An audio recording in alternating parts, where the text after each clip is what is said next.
નમસ્કાર, સ્વાગત છે આપનું ડીટીવી ન્યૂઝમાં। દાહોદ શહેરમાં આસ્થા અને શ્રદ્ધા સાથે હોળી પર્વની ઉજવણી કરાઈ। સૌપ્રથમ ગાંધી ચોકની હોળી પ્રગટાવ્યા બાદ શહેરમાં હોળી પ્રગટાવવામાં આવી। હોળી પર્વને લઈને દાહોદવાસીઓમાં અનેરો ઉત્સાહ જોવા મળી રહ્યો છે। વર્ષોથી ચાલી આવતી પરંપરા પ્રમાણે સૌપ્રથમ ગાંધી ચોકની મુખ્ય હોળી પ્રગટાવવામાં આવી હતી। દર વર્ષે આ હોળીમાં યજમાન તરીકે अलग अलग समाज ने आमंत्रित करवामां आवता होय छे।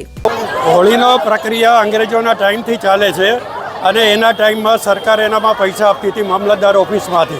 त्यार पछी ए बधुं बंध थई गयुं। नजीवी फी आपती थी 2 રૂપિયા के एवुं हतुं अने हवे शुं छे के लोको पासेथी फाळो उघरावी अने आ वर्षोथी चाले छे अने गामनी अंदर आ मेन होळी छे अने अंगाडीथी लोको मसाल प्रगटावी अने आजुबाजुनी होळी प्रगटाववा अंगाडीथी मसाल सळगावी अने लई जाय छे।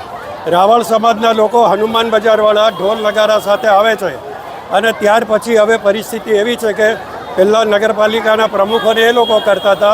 त्यार पछी हवे रिवाज बदल्यो छे। आनी अंदर दरेक समाजना वारा फरती लेवामां आवे छे। अत्यारे गया वखते दर्जी समाजना हता, आ वखते माळी समाजना लीधा।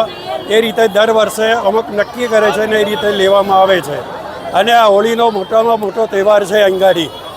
અને લોકોની ગામની અંદર જો વધારે રસ રહેતો હોય તો આ મેન ગાંધી ચોકની હોળી કહેવાય છે।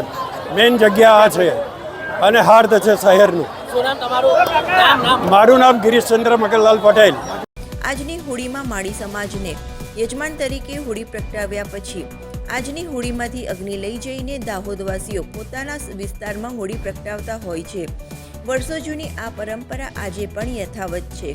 ભક્તોએ હોળીની પૂજા અર્ચના પ્રદક્ષિણા કરી તેમજ હોળીમાં ખજૂર, ધાણી, શ્રીફળ અને ઘઉં હોમી તેને પ્રસાદ રૂપે લઈ જતા હોય છે।